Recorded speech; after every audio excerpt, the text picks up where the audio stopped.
бол яг түншний асуудал гэдэг байгаа агаар зүгээр нэг том бичил гарсан шүү дээ бид нар. Хоёрдугаар станц энэ жил одоо айл өнгөрсөн 11 оны 11 сард ашиглаж цогцол ороод тэр технологийн горийн асуудал байдаг шүү дээ.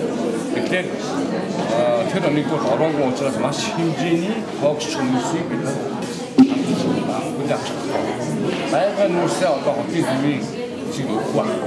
Юу нэг нэгэн одоо өөрөө чи яг гэдэг юм бол түүхийн нүүрсийг хязгаарлах үүсдэг баян бол үүргээр байж байгаа шүү дээ. Одоо байна. Энд нэг юм бүгдтэй байгаа учраас би бодлоо.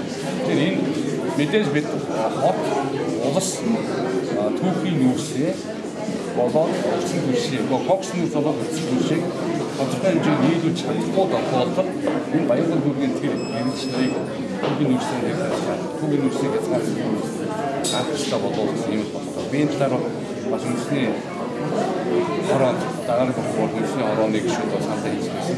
Тэгэхээр одоо бас заа бодлоо. Яг л агаар мөнгөтэй болж байгаа ирчимтэй явж байгаа аюулгүй явж байгаа. Ер нь бол яг таны хэлгээд гайхаад байна. Өнгөрсөн жил яг одоо нүүрсэн түнэн автахгүй болчихгоо гэж боломжтой бас тийм боломж байгаа. Үнээр байгаа. Ягаад гэвэл би сая хоёрдугаар сар. Тэгэхээр бас эндээс огцсон тийм бодлого маш их болоо. Одоо хүнээс одоо ер нь баг хүмүүстэй орчихсон шүү дээ тийм. Тийм бол асуудал шийдэх хэрэгтэй.